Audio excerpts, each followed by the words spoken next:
Hello student, आज इस video में मैं डिस्कस करूंगा Bihar board class 12 maths topic linear programming problems यानी एलपीपी से पूछे गए ऑब्जेक्टिव क्वेश्चंस, जिसमें पहला क्वेश्चन अगर देखें तो यहां क्वेश्चन दे रखा है मैक्सिमम वैल्यू ऑफ जेड बराबर 3x प्लस 4y और कंस्ट्रेंट इसका दिया हुआ है x plus Y less than 4।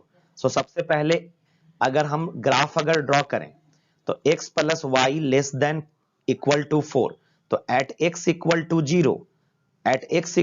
Zero अगर हम इक्वेशन कंसीडर कर लें x प्लस वाई बराबर 4, तो at x equal to zero y का value 4, at y equal to zero x का वैल्यू 4 आएगा। सो हमारा ये इस टाइप का ग्राफ बनेगा, यानी इस लाइन का इक्वेशन जिसका ये कोऑर्डिनेट जो है वो हमारा 0,4 और ये कोऑर्डिनेट होगा 4,0। अब अगर इसके सॉल्यूशन रेंज को अगर देखें कि सॉल्यूशन किस साइड है, तो उसके लिए कोई भी अगर एक नोन पॉइंट अगर पुट करें, मान लिया जाए कि हमने 0 0 को ही पुट किया, तो अगर 0 0 को अगर इस कंडीशन में पुट करेंगे तो 0 प्लस 0 लेस देन 4, जो कि मेरा एक ट्रू स्टेटमेंट है। सो सॉल्यूशन जो होगा वो इस रीजन में होगा, साथ साथ में x more than 0 and y more then 0। सो ये फर्स्ट क्वाड्रेंट को रिप्रेजेंट कर रहा है। सो इसका सॉल्यूशन जो होगा वो ये पार्टिकुलर सॉल्यूशन होगा, जो कि एक बाउंडेड फिजिबल रीजन है।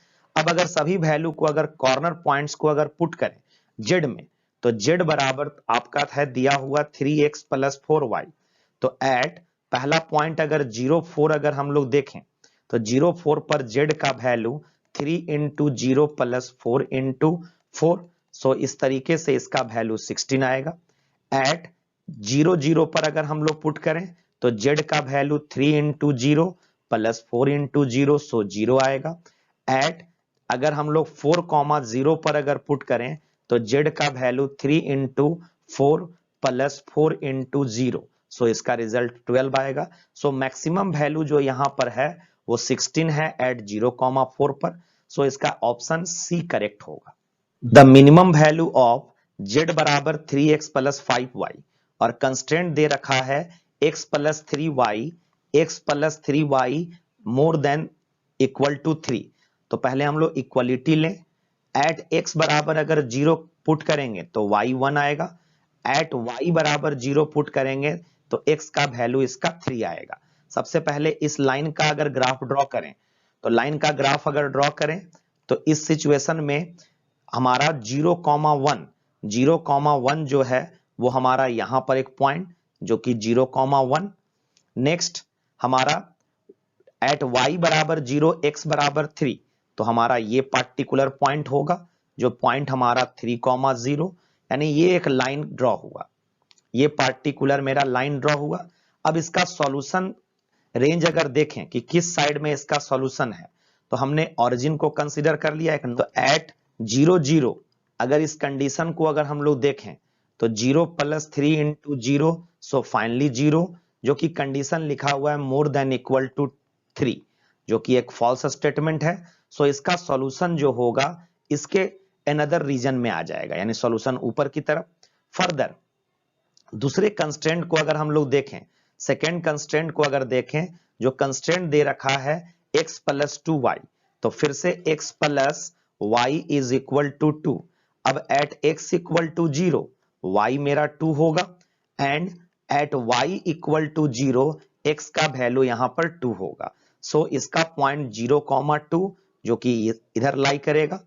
सो ये पॉइंट हमने 0,2 लिखा, और 2,0 एक्स एक्सिस पर पॉइंट जो कि हमारा यहां होगा। अब इसका अगर ग्राफ ड्रॉ करें तो ये इस टाइप का एक लाइन बनेगा।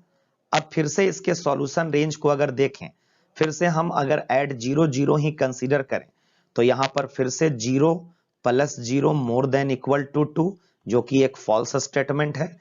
सो इसका सॉल्यूशन भी हमारा इसके अपोजिट वाले जोन में आएगा। सो कहने का मतलब आउटसाइड। अब अगर अगले कंडीशन को देखें कि X Y more than equal to 0, जो ये रिप्रेजेंट कर रहा है कि फर्स्ट क्वाड्रेंट में है।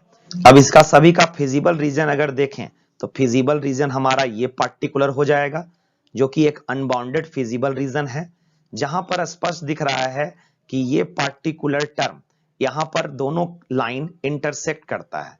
सो इक्वेशन फर्स्ट और इक्वेशन सेकेंड दोनों को फर्दर अगर सॉल्व करें, यानी फ्रॉम इक्वेशन फर्स्ट माइनस अगर सेकेंड करें, तो x और x कैंसिल, y और y 2y is equal to 1। So y का वैल्यू 1/2 एंड x का वैल्यू अगर हम किसी भी इक्वेशन में पुट करें तो x का वैल्यू यहां से हमारा 3/2 आ जाएगा।